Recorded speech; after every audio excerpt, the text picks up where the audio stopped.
lembra de gravar. Matheus! Não tinha começado ainda, eu pensei que era a introdução. Pobres, os demais companheiros não vão a ver. Como se share screen?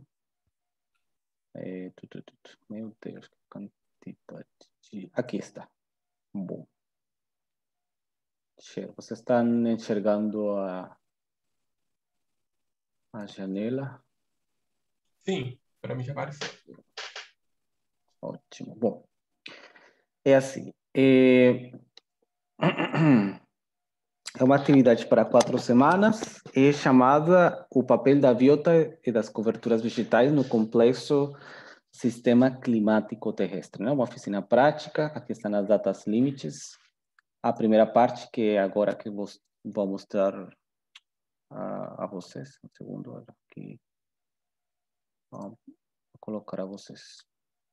Certo. Aí está.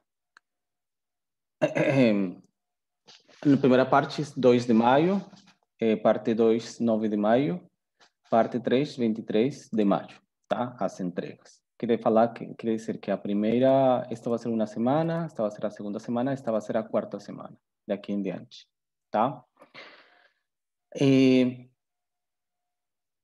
Todas as entregas vão ser por duplas, tá? Ou se quisessem trabalhar individuais, não tem nenhum problema.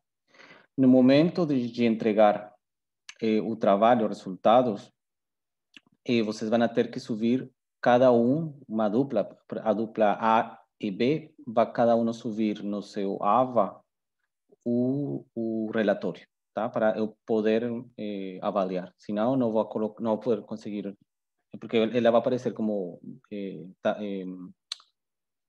tarefa não entregada, tá? Então, vocês têm que enviar também, ainda quando seja na mesma dupla, e com um nome, por favor, de quem são as duplas.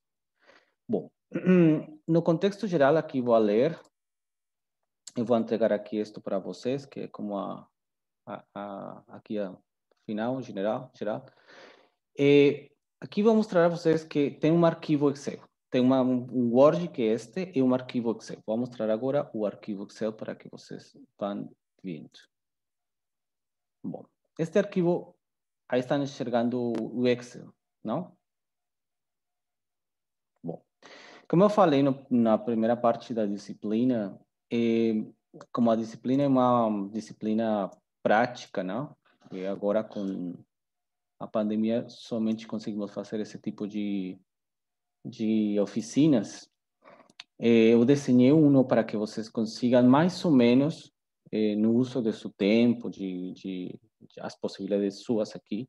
Todo mundo mais ou menos sabe usar Excel, uma coisa bastante sencilla, e ainda assim tem que fazer muitas coisas manualmente aqui com isso, então acho que não vão precisar muito conhecimento de ferramentas espaciais, não, nem precisa, somente de mais ou menos usar o Excel, mas se alguém tem um problema, para isso eu sugiro que as duplas sejam o mais equilibradas possíveis, tá? Que possam, por exemplo, Renata, tu eres de pedagogia, não? Então, por favor, alguém que adote a Renata, por favor, para que consiga ela mostrar tudo isto, né? E também guiar um pouco, porque realmente tudo isto é uma questão de trabalho colaborativo, não? Por isso eu estou pedindo para vocês que sejam através de duplas. Bom, aqui temos 5 cenários. Quatro cenários. Os 4 cenários são, podemos falar, momentos ou uma data específica do mesmo território, tá?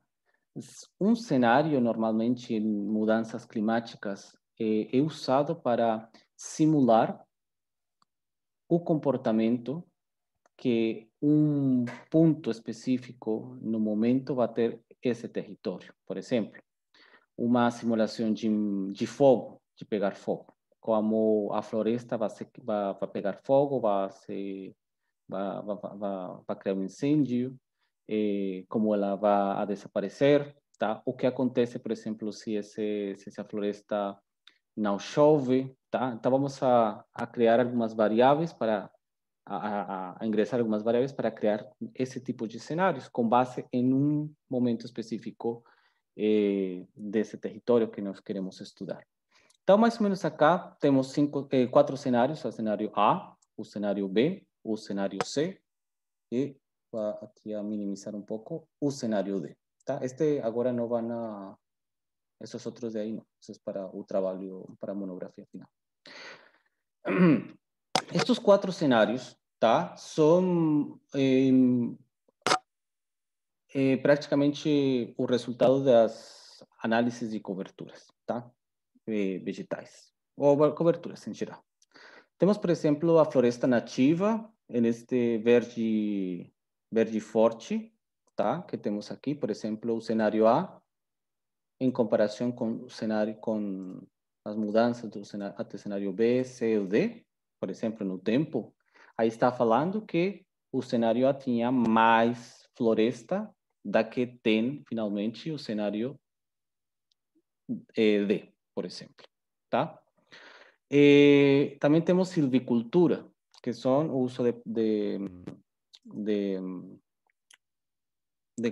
cultivo, de culturas florestais para explotações madeireiras. E, por exemplo, vamos a ter este tipo que verde um pouquinho mais claro que da floresta. Temos duas culturas, a cultura de soja e a cultura de milho, tá? O que aqui que vemos, por exemplo, que em roça, desde o cenário A até o cenário B, C ou D, tem diferente comportamento. A soja, por exemplo, ela vai incrementando até o cenário C e de aí cai, tá? E se reduz. Está a Rosilene. A pastagem natural, as dois tipos de pastagem que temos aqui, pastagem natural, pastagem pecuária, temos em um verde, não sei os nomes, um verde mais claro e outro verde mais suave, não? Mais claro também, em pastagem pecuária.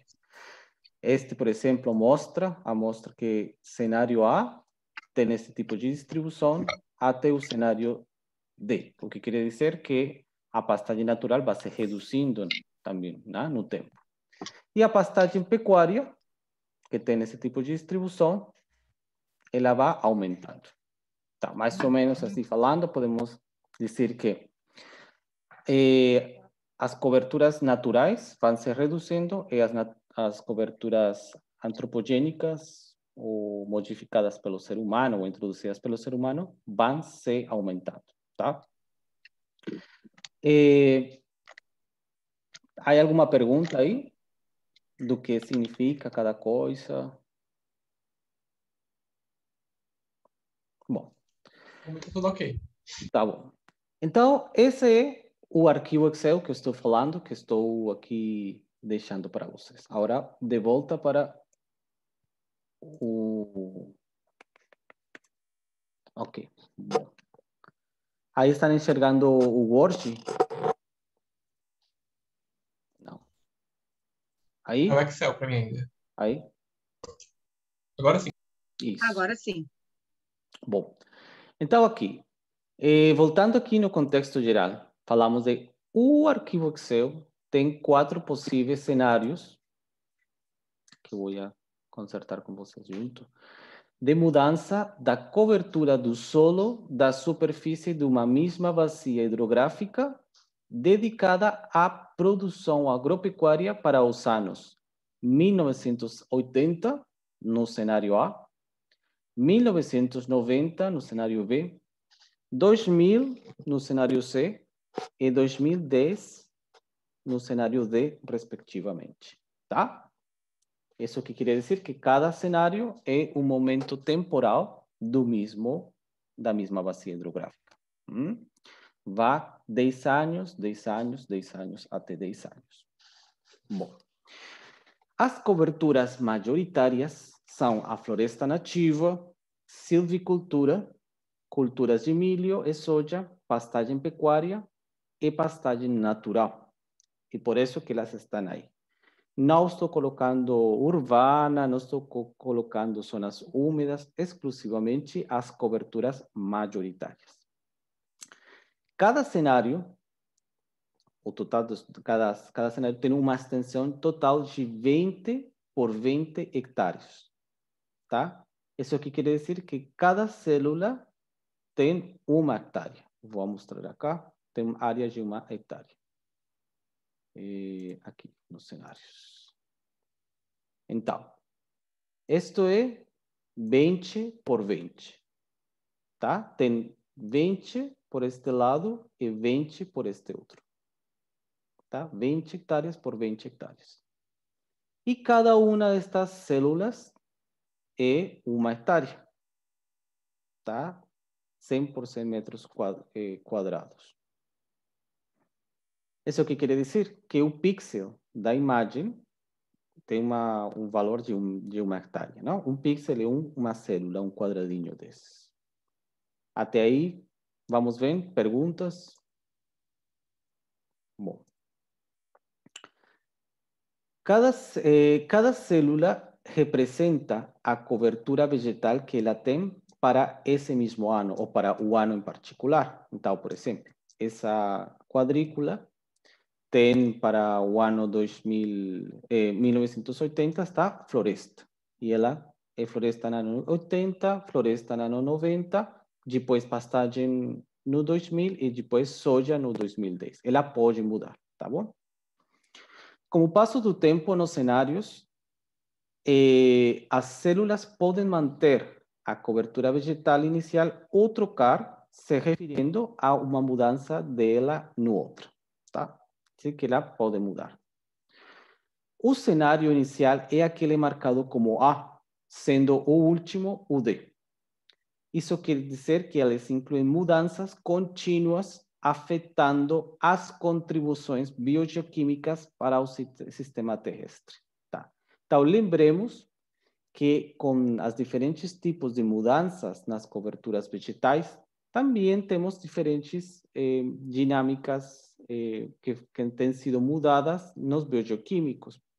Por exemplo, quando introduzimos maior quantidade de produções agropecuárias, a quantidade de metano aumenta. Tá?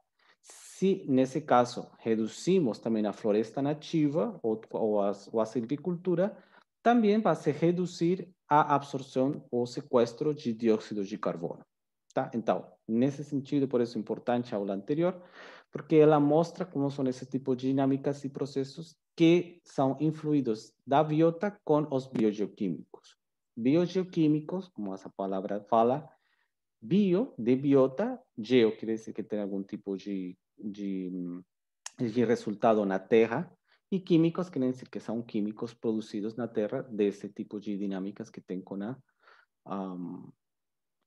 a cobertura do solo, não? Aqui, na tabela número 1A, está descrito quais são os requerimentos ou entradas de cada biogeoquímico para cada cobertura vegetal. Vamos a ver a tabela número 1A. A tabela número A fala contribuições biogeoquímicas das coberturas vegetais num ecossistema, tá? Isto é para um ecossistema geral. Fala, ou diz. Vou aumentar isto aqui um pouquinho para poder ver todos. Ver. Bah, não sei o que aconteceu. A ver.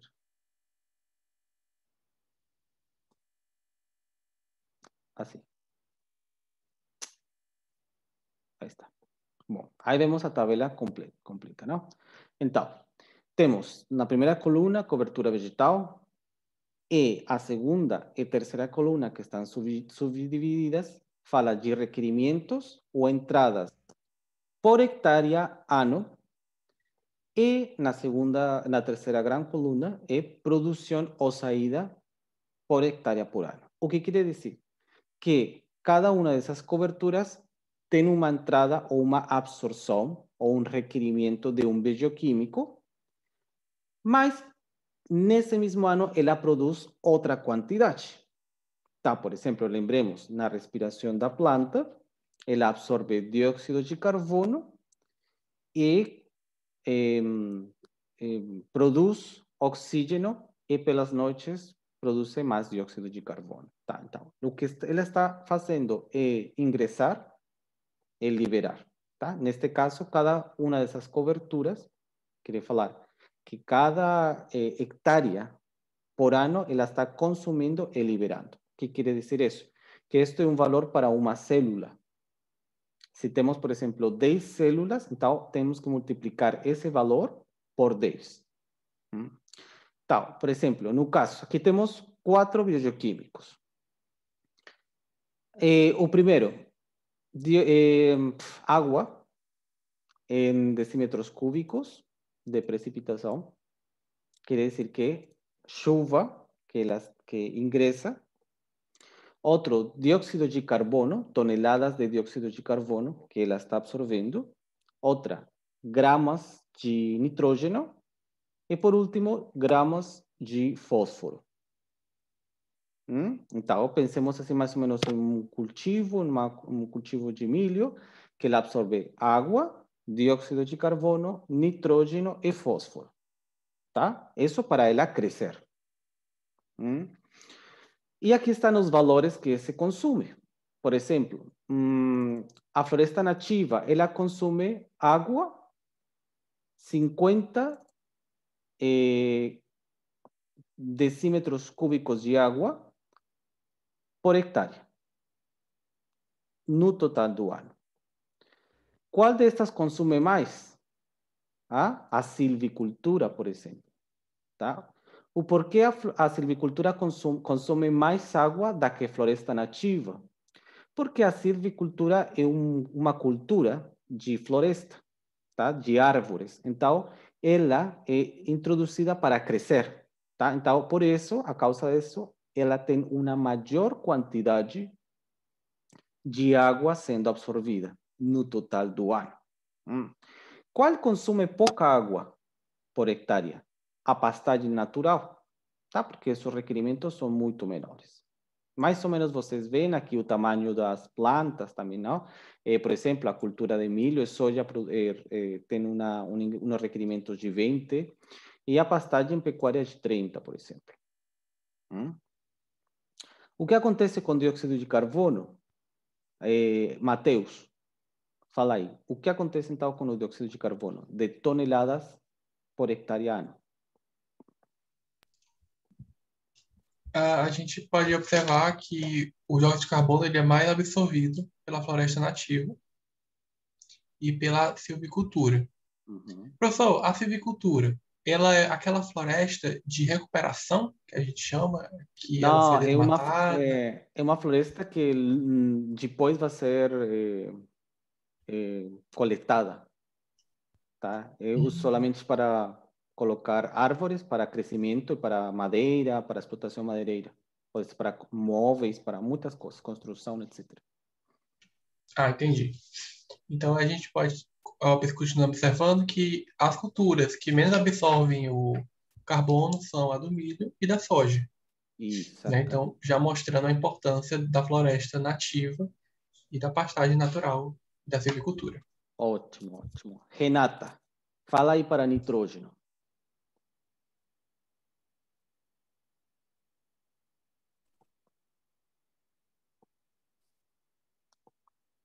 Nitrógeno, Uhum.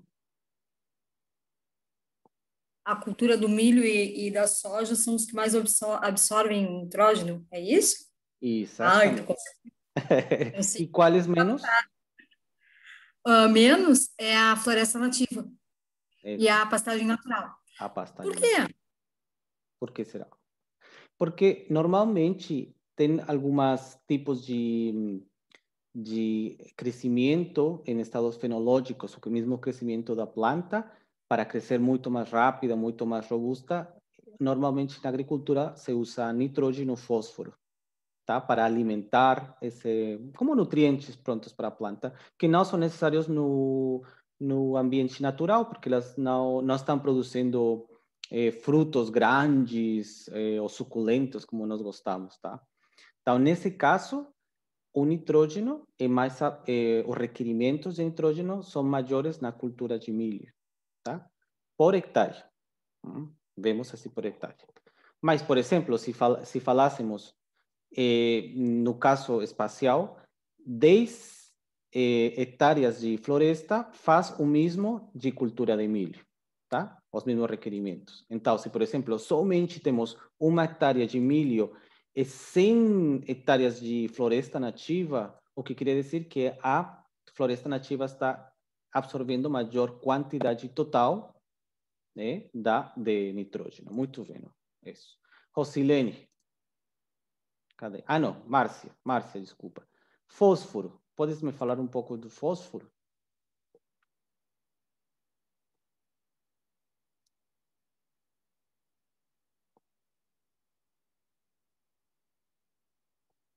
Se assustou, Márcia? Ah, não, aí está.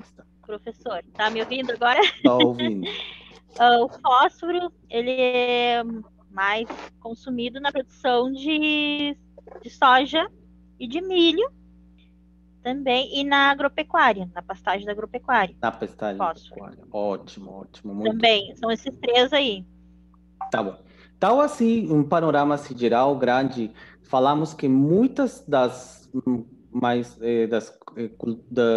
das coberturas naturais são aquelas que precisam menor nitrógeno e menor fósforo, mas também absorvem maior quantidade de dióxido de carbono e tem uma variabilidade de requerimentos de água. Tá? Isso no panorama de entrada. Agora passamos no panorama de saída, tá? Da produção. O que elas liberam, finalmente, no mesmo sentido, tá? Hectare por ano. Somente que aqui a entrada de chuva, de água é a causa da chuva aqui, não? E aqui a saída, aqui ela não diz que está liberando em chuva, porque os árvores não chovem, mas elas respiram, não? Elas produzem água. Então, aqui estamos colocando. O que quer dizer? Que a floresta nativa produz 90 decímetros cúbicos de água por hectare ano.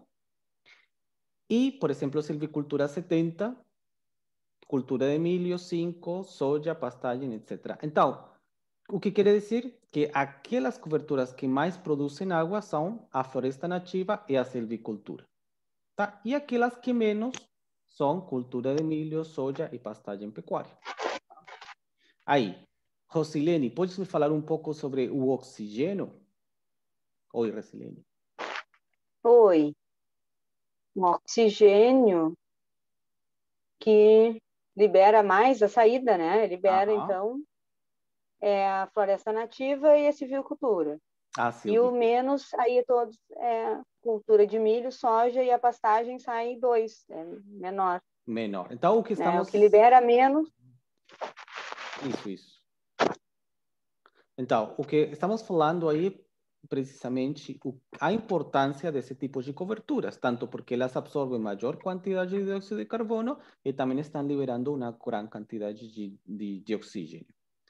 Então, nesse sentido, também vamos ver como a liberação de dióxido de carbono é maior na pastagem pecuária e muito menor na floresta nativa e na pastagem natural. Até aí, biogeoquímicos. Todo compreendido. Agora, a biomassa é tudo aquilo que é o resultado próprio do corpo, por exemplo, do árvore, que inclui, não sei as partes do corpo, não? Meu filho não tem me ensinado isso. Mas as folhas, onde estão pegadas as folhas, o corpo, a raiz, tudo isso é biomassa, tá? A biomassa também é liberada, tá? Porque a biomassa é o crescimento de todo o corpo dessas plantas, dessas coberturas vegetais. Elas também liberam. Como liberam, por exemplo, biomassa? A floresta nativa, no momento de uma árvore morrer, ela libera essa biomassa. Quer dizer que libera todo o seu corpo, tá? Isso quer dizer que ela está morrendo a uma taxa de 10 toneladas por hectare ano, tá? A cultura de milho, de soja e a pastagem pecuária, por que libera tanta biomassa? Porque ela é coletada, tá? Ela é como fala? Cosechada, não, coletada, não? Bom, porque é o processo de produção agropecuária. Então, por isso, são maior quantidade de biomassa que é liberada, tá? Desse tipo de coberturas vegetais. E, por exemplo, a silvicultura tem uma taxa de 50 toneladas hectare ano. Estamos aí, mais ou menos, certinho, não? Bom. E aqui eu escrevi, aqui, por exemplo, uma pequena exemplo, tá? Que é o mesmo que acabamos de falar, que fala que diz, por exemplo, a floresta nativa requer de 50 decímetros cúbicos de água por hectare no ano para sobreviver. No mesmo tempo, ela provê 90 decímetros cúbicos no ano por hectare. Isso quer dizer que uma célula de uma hectare de floresta nativa absorve 50 decímetros cúbicos por ano e libera quase o doble, 90 decímetros cúbicos por ano. Podemos falar que a floresta nativa gera água de outras fontes não conhecidas pelo estudo e que os requerimentos são menores do que ela produz, tá? Quer dizer que ela produz mais que ela consome. Isso é conhecido como superávit do grupo funcional de plantas. Aqui vamos a introduzir o conceito de grupo funcional de plantas. Um grupo funcional quer dizer um agrupamento, um número de espécies que podem ser diferentes, mas que funcionalmente são semelhantes.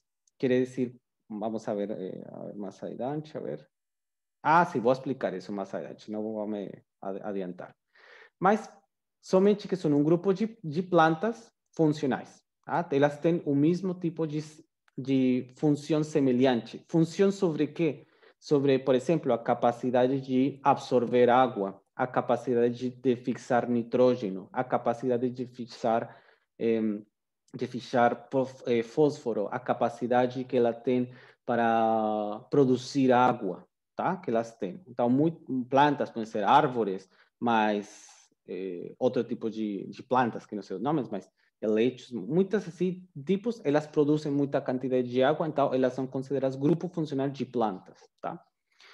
Entre as possíveis diferenças que elas têm, as causas que podemos nós considerar de por que, por exemplo, nós consideramos que ela absorve 50 e libera outros 90, quer dizer, que ela está produzindo 40 decímetros cúbicos de ano que não está dentro do balance, podemos dizer, por exemplo, que é causada por erros na medição, método, instrumentos ou fontes de dados, que uma vez sejam verificados que não têm erros, podem se considerar que o grupo funcional de plantas, neste caso floresta nativa, precisa maior informação que revele o gap, o espaço, o vazio entre os requerimentos e a produção, verificando que o processo de balance é correto. Verificando que o processo de balance é correto, pode-se considerar a seguinte, que o grupo funcional produz um superávit de água, já que não absorve toda a quantidade de água disponível sem armazenamento da mesma. Isso pode conduzir a considerar que existem grupos funcionais de plantas que são produtoras de água e servem como coletoras de água e liberam no ecossistema. A umidade disponível no ecossistema vai ser positiva, tá? Mais ou menos isso é mais ou menos para que vocês tenham em conta de como entender esse tipo de grupos funcionais. Fechamos, voltamos com perguntas, por favor. Aí vou a fechar. Márcia, pode conectar novamente.